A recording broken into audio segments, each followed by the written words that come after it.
வணக்கம். இது தந்தியின் இன்று. வரவேற்பது ரஞ்சித். கள்ளக்குறிச்சியில் கள்ளச்சாராயம் குடித்ததால் 10க்கும் அதிகமானவர்கள் உயிரிழப்பு. விசுவாசம் இல்லாதவர் OPS, EPS காட்டம் என பரபரப்புகள் வரிசை கட்டிய நாள் இன்று.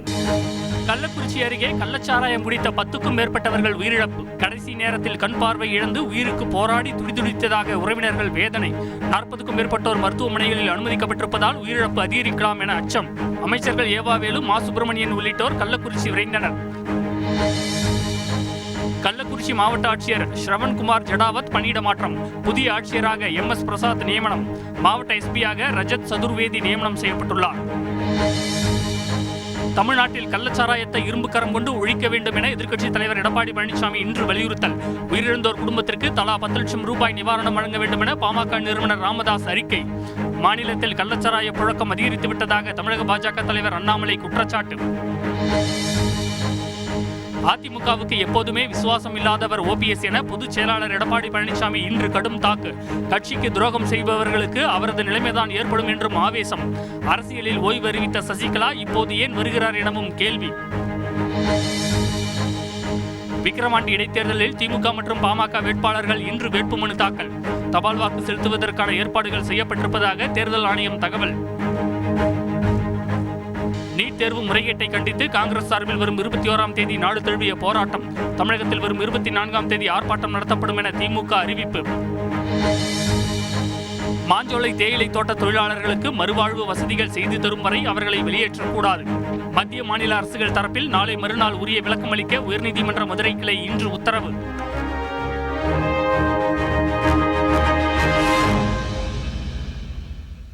கள்ளக்குறிச்சி அருகே கள்ளச்சாராயம் குடித்த 10க்கும் மேற்பட்டோர் உயிரிழந்த சம்பவம் அதிர்ச்சியை ஏற்படுத்தியுள்ளது. மாவட்ட ஆட்சியர் மற்றும் SP ஆகியோர் அதிரடியாக மாற்றம் செய்யப்பட்டுள்ள நிலையில் அமைச்சர் ஏவாவேலு உள்ளிட்டோர் கள்ளக்குறிச்சி விரைந்துள்ளனர். பலர் தீவிர சிகிச்சையில் இருப்பதால் உயிரிழப்பு அதிகரிக்கலாம் என அஞ்சப்படுகிறது.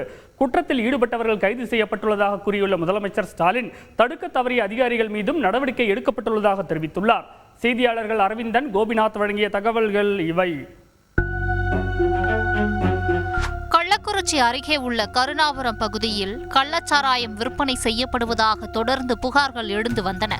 அதன் தொடர்ச்சியாக அப்பகுதியில் சாராயம் குடித்த 10க்கும் மேற்பட்டோர் உடல்நலம் பாதிக்கப்பட்டு மருத்துவமனையில் அனுமதிக்கப்பட்ட நிலையில் அவர்கள் இன்று சிகிச்சை பலனின்றி உயிரிழந்தது அதிர்ச்சியை ஏற்படுத்தியுள்ளது. சிகிச்சையில் இருந்தவர்கள் உயிரிழப்பதற்கு முன்பு கண் பார்வை இழந்து துடிதுடித்ததாக அவர்களது உறவினர்கள் வேதனையுடன் தெரிவித்துள்ளனர். கள்ளச்சாராயம் குடித்து உடல்நலம் பாதிக்கப்பட்ட 40க்கும் மேற்பட்டோர் அடுத்தடுத்து சேலம், புதுச்சேரி ஜிப்மர் மற்றும் கள்ளக்குறிச்சி அரசு மருத்துவமனைகளில் அனுமதிக்கப்பட்டதால் பதற்றம் நிலவியது. இதுகுறித்து கள்ளக்குறிச்சியை சேர்ந்த பாக்கியராஜ் தரணிதரனிடம் பேசினோம். கண்ணு 2 பாதிக்கப்பட்டுருச்சு சார். கண்ணு 2 தெரியல, மங்களா தெரியுதுன்னு அப்படின்னு சொன்னாங்க சார். என்னான்னு கூப்பிட்டு நாங்கள் GHக்கு வந்தோம். ரங்கநாதபுரம் அரசு மருத்துவமனைக்கு நாங்கள் கூப்பிட்டு வந்தோன்னா ரொம்ப கண்டிஷனாக இருக்கும்போது ஒன்றுமே கை காலை விரைச்சிக்கிச்சு. வயிறு எரிச்சல், கண் எனக்கு சரியாக தெரியல அப்படின்னு சொல்லி கத்திருக்கிறாரு. அந்த ராத்திரியில் ஆட்டோவை பிடிச்சி அங்கேருந்து கொண்டு வந்திருக்கிறாங்க. வர வழியிலேயே அவங்க கையெல்லாம் வந்து ரொம்ப ஜில்லுனாகி GHக்கு வர்றதுக்குள்ளே அவங்க டெத் ஆகிட்டாங்க. பாதிக்கப்பட்டவர்களின் உறவினர்கள் கூறுகையில், கள்ளக்குறிச்சி பகுதியில் பொறுத்தளவுக்கு இனிமேல் இந்த சாராய கடையோ எதுவுமே அந்த இடத்துல வைக்கக்கூடாது. ஜனங்களுக்கு எந்த பாதிப்பும் அந்த இடத்துல ஏற்படக்கூடாது. இதை காவல்துறையோ இல்லை மேல் அதிகாரிகளோ இதுக்கு நடவடிக்கை என்னவோ அந்த நடவடிக்கை எடுத்தே ஆகணும். இது ஒரு சரியான ஒரு நல்ல ஒரு முடிவு வரன்னு தெரியல சார். அரசாங்கம் இதை உரிய நடவடிக்கை எடுத்து அந்த பாதிக்கப்பட்ட அந்த குடும்பத்துக்கு உரிய நிவாரணத்தை கொடுக்கணும் சார். சின்ன பிள்ளைங்க, ரொம்ப கூலி வேலை செய்கிறவங்க, ரொம்ப கஷ்டாளி, ரொம்ப ஏழை குடும்பம். அந்த குடும்பத்துக்கு அரசாங்கம் அதுக்கு உரிய ஆவணத்தை அவங்க செய்யணும். இந்நிலையில் கள்ளச்சாராயத்தை ஒழிக்க தமிழக அரசு கடுமையான நடவடிக்கை எடுக்க வேண்டும் என வலியுறுத்தியுள்ள எதிர்க்கட்சித் தலைவர் எடப்பாடி பழனிசாமி, கள்ளச்சாராயம் இல்லை, மெத்தனால் தான் என்று மக்களின் வாழ்க்கை விஷயத்தில் வார்த்தை விளையாட்டு வேண்டாம் என தெரிவித்துள்ளார். கள்ளச்சாராயம் குடித்தவர்கள் உயிரிழந்த சம்பவத்திற்கு முதல்வர் ஸ்டாலின் பொறுப்பேற்க வேண்டும் என பாமக நிறுவனர் ராமதாஸ் வலியுறுத்தியுள்ளார். கள்ளச்சாராயத்தை கட்டுப்படுத்த அரசு எந்த நடவடிக்கையும் எடுக்கவில்லை என்பது தெளிவாக தெரிவதாக பாஜக மாநில தலைவர் அண்ணாமலை குற்றம் சாட்டியுள்ளார். அரவிந்தன், உயிரிழந்தவர்கள் எண்ணிக்கை தொடர்ந்து அதிகரித்து வரும் நிலையில் சிகிச்சையில் உள்ளவர்களின் நிலைமை என்ன? சாராய விற்பனை தடுக்க அரசின் நடவடிக்கைகள் பற்றிய கூடுதல் விவரங்கள் சொல்லுங்க. கள்ளக்குறிச்சியில் கள்ளச்சாராயம் குடித்து 12 பேர் விழுந்துள்ளனர். மேலும் உயிரிழப்பு அதிகரிக்கும் என அச்சத்தில் உள்ளனர். இது சம்பந்தமாக மாவட்ட ஆட்சியர் பணியிட மாற்றம் செய்யப்பட்டுள்ளார். மாவட்ட எஸ்பி பணியிட நீக்கம் செய்யப்பட்டுள்ளார். இந்த வழக்கானது சிபிசிஐடிக்கு மாற்றப்பட்டுள்ளது. ரஞ்சித். கூடுதல் விவரங்களுக்கு நன்றி அரவிந்தன். அதிமுகவுக்கு எப்போதுமே விசுவாசம் இல்லாதவர் ஓபிஎஸ் என விமர்சித்துள்ள பொதுச் செயலாளர் எடப்பாடி பழனிசாமி அரசியலில் ஓய்வு அறிவித்த சசிகலா இப்போது ஏன் வருகிறார் என கேள்வி எழுப்பியுள்ளார். செய்தியாளர்கள் பிரகாஷ், சையது மௌலானா வழங்கிய தகவல்கள் இவை. மக்களவைத் தேர்தலில் அதிமுக கூட்டணி தோல்வி அடைந்ததை தொடர்ந்து கட்சியை காப்பாற்ற ஒன்றிணைந்து செயல்பட வேண்டும் என முன்னாள் முதல்வர் ஓ பன்னீர்செல்வம் அழைப்பு விடுத்திருந்தார். இதேபோல் ஜேசிடி பிரபாகர், பெங்களூரு புகழேந்தி, KC பழனிசாமி உள்ளிட்டோர் இணைந்து கட்சியை ஒன்றிணைக்கும் நோக்கில் அதிமுக ஒருங்கிணைப்பு குழுவை உருவாக்கியுள்ளனர். மறுபுறம் அதிமுகவில் தன்னுடைய என்ட்ரி ஆரம்பமாகிவிட்டதாக கூறி பரபரப்பு கிளப்பிய சசிகலா 2026இல் அதிமுக பெரும்பான்மையுடன் ஆட்சி அமைக்கும் என தெரிவித்திருந்தார். அனைத்து இந்திய அண்ணா திராவிட முன்னேற்ற கழகம் முடிஞ்சு போச்சு அப்படின்னு நினைக்க முடியாது. ஏன்னா என்னோட என்ட்ரி ஆரம்பிச்சிருக்கு. இவற்றுக்கெல்லாம் பதிலளிக்கும் வகையில் தஞ்சையில் இன்று செய்தியாளரிடம் பேசிய அதிமுக பொதுச் செயலாளர் எடப்பாடி பழனிசாமி அதிமுகவுக்கு எப்போதுமே விசுவாசம் இல்லாதவர் ஓபிஎஸ் எனவும் கட்சிக்கு துரோகம் செய்பவர்களுக்கு அவர் நிலைமைதான் ஏற்படும் என்றும் கூறியுள்ளார். அவர் எப்படி சேர்த்த முடியும்? இப்போதான் அதிமுகவுக்கு எதிராக ரெட்டலை ஏற்ற போயிட்டு போட்டிட்டு இருக்காரு. எந்த காலகட்டத்திலும் விசுவாசமாக இருந்தது கிடையாது. சுயநலம். இப்போ கூட சுயநலத்தில் தானே அங்கே போய் போட்டிட்டாரு. ஜெயிச்சா மத்திய மந்திரி ஆகலன்னு. அதிமுகவில் ஒரு சாதி ஆதிக்கம் செலுத்துவதாக சசிகலா எப்படி சொல்கிறார் என கேள்வி எழுப்பிய EPS எல்லா சாதியினரும் அனைத்து பொறுப்புகளிலும் இருப்பதாக விளக்கம் அளித்துள்ளார். 2021 என்ன சொன்னாங்க? நான் பொது வாழ்விலிருந்து விலகிவிட்டேன்னு சொன்னாங்க. இப்போ ரீஎன்ட்ரிங்கிறாங்க. இத்தனை நாள் கட்சி காப்பாற்றினது யாரு? தொண்டன். மேலும் அதிமுகவில் எந்த சரிவும் இல்லை என குறிப்பிட்டுள்ள எடப்பாடி பழனிசாமி தோல்வியை சந்திக்காத அரசியல் கட்சி எதுவும் இல்லை என கூறியுள்ளார். செய்தியாளர் பிரகாஷ் வழங்கும் கூடுதல் தகவல். 2026 சட்டப்பேரவை தேர்தலில் வலுவான கூட்டணி அமைத்து தனி பெரும்பான்மையுடன் அதிமுக ஆட்சி அமைக்கும் என தஞ்சாவூரில் இன்று தினம் எடப்பாடி பழனிசாமி தெரிவித்திருக்கிறார். இதன் மூலமாக அதிமுகவை ஒன்றிணைப்பதற்கான அழைப்புகளை எடப்பாடி பழனிசாமி ஏற்க மறுத்திருப்பதாக கருதப்படுகிறது. ரஞ்சித். நன்றி பிரகாஷ். கள்ளக்குறிச்சி விசச்சாராய சம்பவம் தொடர்பாக மாவட்ட எஸ்பி தற்காலிக பணிநீக்கம் செய்யப்பட்டிருப்பதுடன் மாவட்ட ஆட்சியர் பணியிட மாற்றம் செய்யப்பட்டுள்ளார். கள்ளக்குறிச்சியில் விசச்சாராயம் அருந்திய சம்பவத்தில் பலர் பாதிக்கப்பட்டுள்ளனர். இந்த நிலையில் கள்ளக்குறிச்சி மாவட்ட ஆட்சியர் ஸ்ரவன்குமார் ஜடாவத் உடனடியாக பணியிட மாற்றம் செய்யப்பட்டு அவருக்கு பதிலாக MS பிரசாந்த் புதிய மாவட்ட ஆட்சித்தலைவராக நியமிக்கப்பட்டுள்ளார். மேலும் கள்ளக்குறிச்சி மாவட்ட காவல் கண்காணிப்பாளர் சமய் சிங் மீனா தற்காலிக பணிநீக்கம் செய்யப்பட்டு ராஜித் சதுர்வேதி கள்ளக்குறிச்சி மாவட்ட காவல் கண்காணிப்பாளராக பணியமர்த்தப்பட்டுள்ளார். மேலும் மதுவிலக்கு அமலாக்க பிரிவைச் சேர்ந்த காவல் துணை கண்காணிப்பாளர் தமிழ்செல்வன், கள்ளக்குறிச்சி மதுவிலக்கு அமலாக்க பிரிவு காவல் நிலைய ஆய்வாளர் கவிதா, திருக்கோவிலூர் மதுவிலக்கு அமலாக்க பிரிவு காவல் நிலைய ஆய்வாளர் பாண்டி செல்வி, திருக்கோவிலூர் உதவி காவல் ஆய்வாளர் பாரதி மற்றும் அப்பகுதி காவல் நிலைய ஆய்வாளர் ஆனந்தன், உதவி ஆய்வாளர் சிவ்சந்திரன், காவல் நிலைய எழுத்தர் பாஸ்கரன், சிறப்பு காவல் உதவி ஆய்வாளர் மனோஜ், திருக்கோவிலூர் காவல் துணை கண்காணிப்பாளர் ஆகியோரும் தற்காலிக பணிநீக்கம் செய்யப்பட்டுள்ளனர். இவ்வழக்கை தீர விசாரிக்கவும் தக்க மேல் நடவடிக்கைக்காகவும் உடனடியாக சிபிசிஐடி வசம் ஒப்படைக்க முதலமைச்சர் உத்தரவிட்டுள்ளார். சென்னை கோயம்பேடு காய்கறி சந்தையில் தக்காளி, முருங்கைக்காய் விலை இன்று கிடுகிடுவென உயர்ந்துள்ளது. இதுகுறித்து பொதுமக்கள், வியாபாரிகளின் கருத்துக்களை கேட்டறிந்தோம். செய்தியாளர்கள் சுரேந்தர், ஆறுமுக நயினார் வழங்கிய தகவல்கள் இவை. தமிழகத்தில் ஏப்ரல் மே மாதங்களில் வாட்டி வதைத்த கோடை வெப்பம், தொடர்ந்து பெய்த கோடை மழை காரணமாக காய்கறி விளைச்சல் பாதிக்கப்பட்டதால் விலை வெகுவாக அதிகரித்து வருகிறது. சென்னை கோயம்பேடு மொத்த விற்பனை சந்தையில் 1 கிலோ தக்காளி இன்று 60 ரூபாயாகவும், சில்லறை விற்பனை கடைகளில் கிலோ 80 ரூபாயாகவும் உயர்ந்தது. மேலும் முருங்கைக்காய் விலை இன்று ஒரே நாளில் கிலோவுக்கு 50 ரூபாய் அதிகரித்து 160 ரூபாய்க்கு விற்பனை செய்யப்பட்டதால் இல்லத்தரசிகள் அதிர்ச்சி அடைந்தனர். இதேபோல சின்ன வெங்காயம், இஞ்சி பூண்டு விலையும் கணிசமாக உயர்ந்துள்ளது.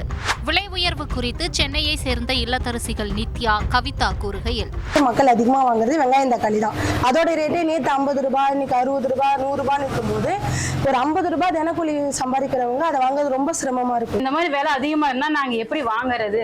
எங்களை வர கீழே கம்மியா இருக்க மக்கள் எந்த மாதிரி வாங்குவாங்க?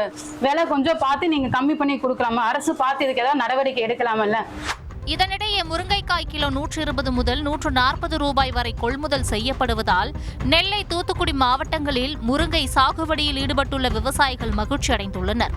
விலை உயர்வு குறித்து நெல்லையை சேர்ந்த முருங்கை விவசாயிகள் ஆறுமுக பாண்டி ராமரிடம் பேசினோம். விளைச்சலே இல்லை, விலைவாசி அதிகமாக இருக்குது. 100 ரூபாய்க்கு மேலே இருக்குது, என்ன அதிகரிக்குங்கிறாங்க. ஆனால் விளைச்சலே இல்லை. இங்கே பார்த்தீங்களா முருங்கை பாருங்க, சுத்தமாக விளைச்சலே இல்லை.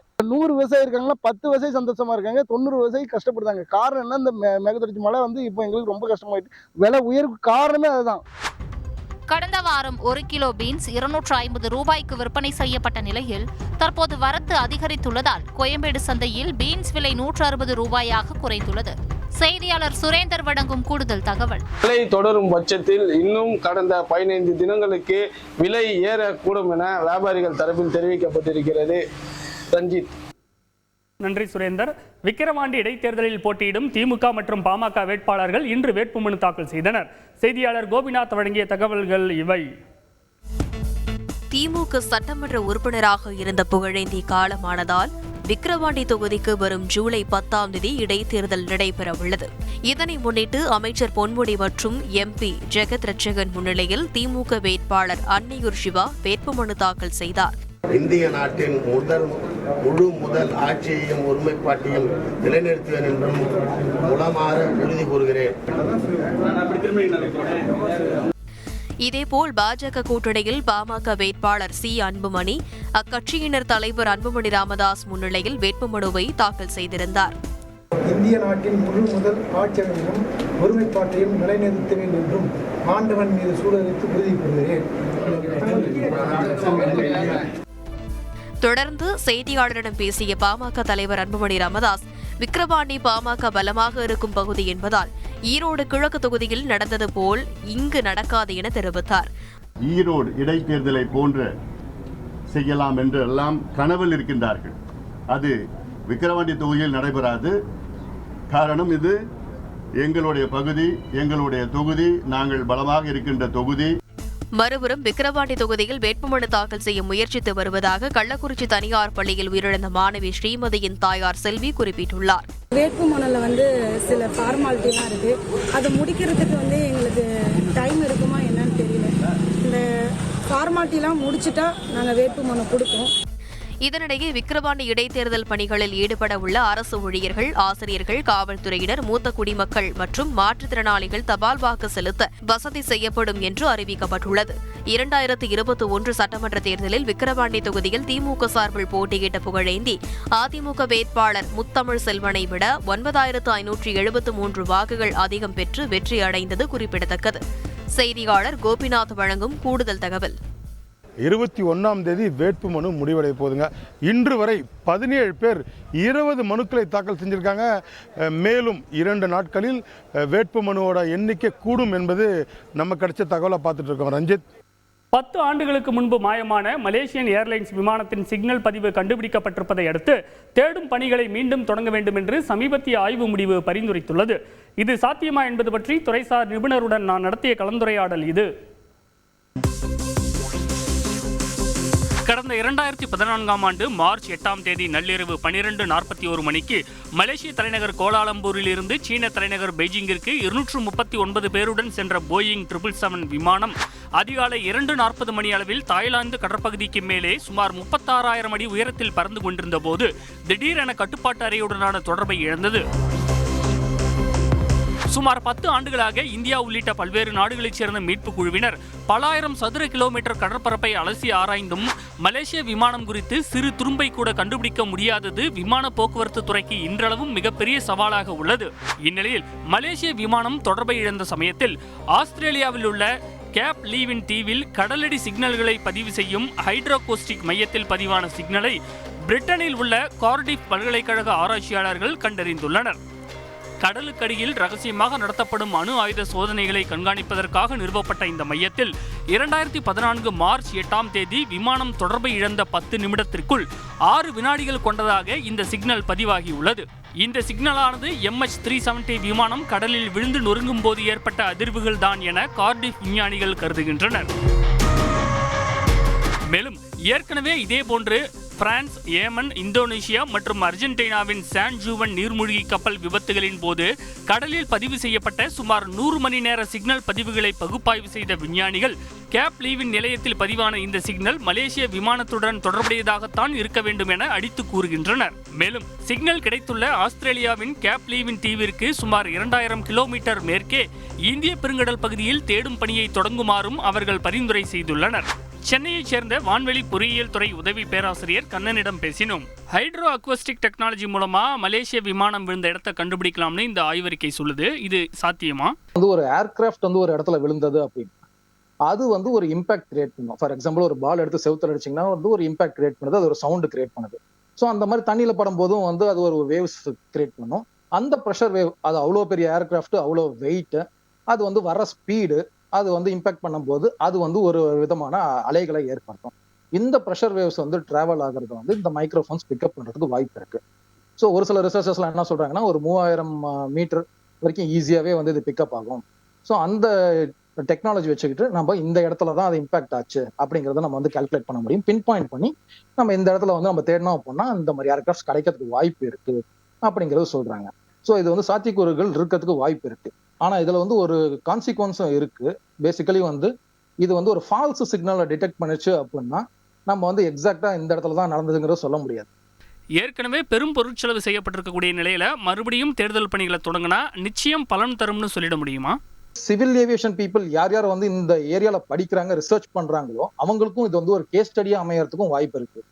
ஸோ இது திருப்பி நம்ம எடுத்து ஆராய்ச்சி பண்றதுக்கு அந்த இன்ஃபர்மேஷன் தேடுறதுக்கு இந்த aircraft search rescue operations, mostly இப்போ ரெஸ்கியூ ஆபரேஷன்ஸ் கிடையாது, பட் சர்ச் ஆபரேஷன்ஸ் நடத்துறதுக்கு வாய்ப்பு இருக்கு அப்படின்னா அந்த பிளாக் பாக்ஸை நோக்கி தான் இருக்கும்.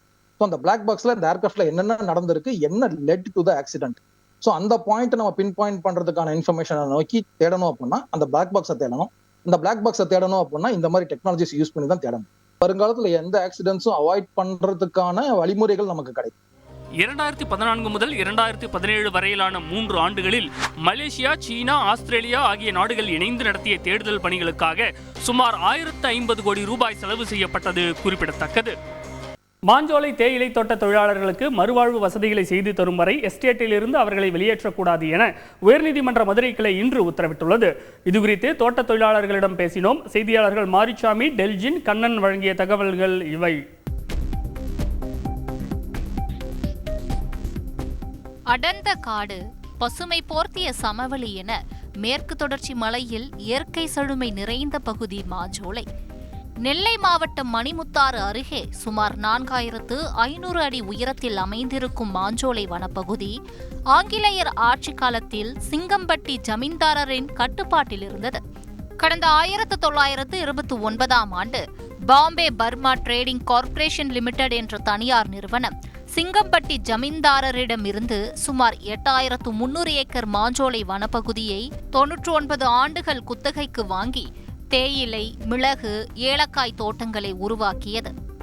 மாஞ்சோலை, காக்காச்சி, நாலுமுக்கு, குதிரைவெட்டி பகுதிகளில் உள்ள இந்த தோட்டங்களில் நூற்றுக்கணக்கான தொழிலாளர்கள் பல தலைமுறைகளாக தங்கியிருந்து வேலை செய்து வந்தனர். வரும் 2028ஆம் ஆண்டு பிப்ரவரியுடன் 99 வருட ஒப்பந்தம் நிறைவடையும் நிலையில் நிலத்தை அரசிடம் ஒப்படைக்க வேண்டும் என்பதால் தேயிலை தோட்ட தொழிலாளர்களுக்கு அந்நிறுவனம் விருப்ப ஓய்வு அளித்து வெளியேற்றி வருகிறது. முதல் கட்டமாக கடந்த 14ஆம் தேதி விருப்ப ஓய்வு பெற்ற 100க்கும் மேற்பட்ட தோட்ட தொழிலாளர்கள் பல தலைமுறைகளாக வாழ்ந்த மாஞ்சோலையை விட்டு கண்ணீருடன் வெளியேறினர். பழகி தெரிந்த தோழர்களே பிரிந்து செல்கின்றோம்.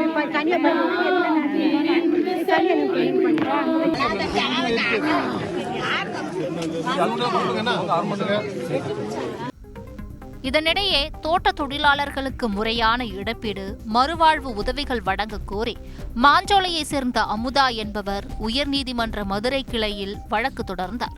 இந்த வழக்கை இன்று விசாரித்த நீதிபதிகள் மகாதேவன், GR சுவாமிநாதன் அமர்வு தேயிலை தோட்ட தொழிலாளர்களுக்கு மறுவாழ்வு வசதிகளை செய்து தரும் வரை மாஞ்சோலையிலிருந்து அவர்களை வெளியேற்ற கூடாது என உத்தரவிட்டுள்ளது. நீதிமன்றத்தின் இந்த உத்தரவு குறித்து மாஞ்சோலை தோட்ட தொழிலாளர்கள் ஸ்டாலின், பிரதீஷ், பாக்கியராஜ் ஆகியோரிடம் பேசினோம்.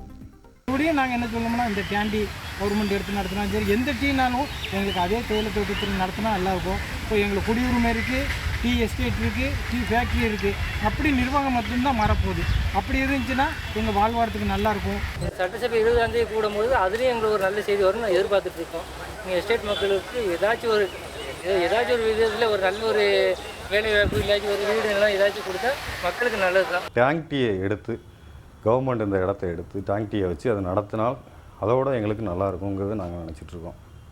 செய்தியாளர் மாரிச்சாமி வழங்கும் கூடுதல் தகவல்.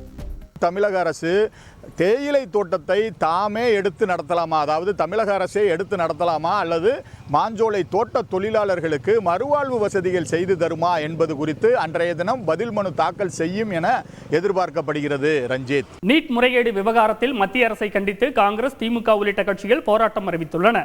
இலங்கை கடற்படையால் கைது செய்யப்பட்ட தமிழக மீனவர்களை விடுதலை செய்ய நடவடிக்கை எடுக்க கோரி மத்திய வெளியுறவு அமைச்சர் ஜெய்சங்கருக்கு முதலமைச்சர் ஸ்டாலின் இன்று கடிதம் எழுதியுள்ளார். இன்றைய முக்கிய அரசியல் நிகழ்வுகளை விவரிக்கிறது பின்வரும் தொகுப்பு. பீகார் மாநிலம் ராஜ்கிரியில் உள்ள நாலந்தா பல்கலைக்கழகத்தின் புதிய வளாகத்தை பிரதமர் நரேந்திர மோடி இன்று திறந்து வைத்தார். இந்த நிகழ்ச்சியில் பிரதமரின் கைவிரலை பிடித்த பீகார் முதலமைச்சர் நிதிஷ்குமார் தேர்தலின் போது வைத்த மை இன்னுமா அழியாமல் இருக்கு என கேட்ட வீடியோ சமூக வலைதளங்களில் வைரலாகி வருகிறது.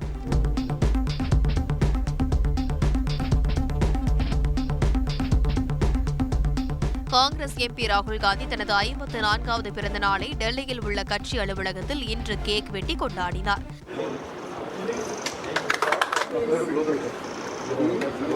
அவருக்கு பல்வேறு அரசியல் கட்சி தலைவர்கள் பிறந்தநாள் வாழ்த்து தெரிவித்தனர். ஆந்திர பிரதேச மாநில துணை முதலமைச்சராக ஜனசேனா கட்சி தலைவர் பவன் கல்யாண் இன்று முறைப்படி பொறுப்பேற்றுக் கொண்டார்.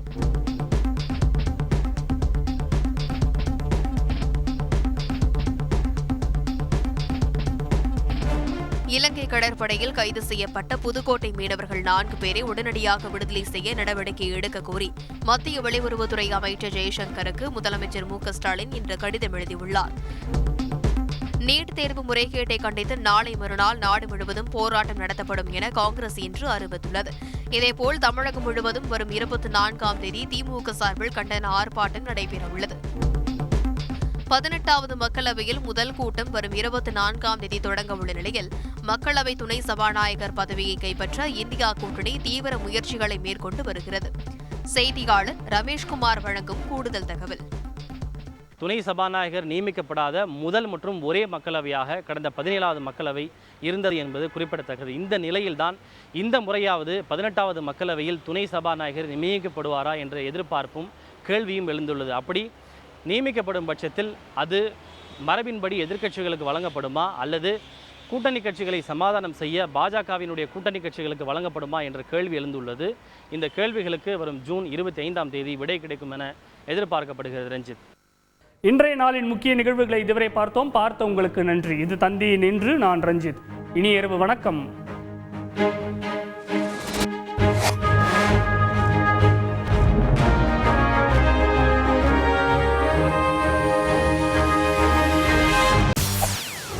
செய்திகளை உடனுக்குடன் தெரிந்து கொள்ள உடனே சப்ஸ்கிரைப் பண்ணுங்க.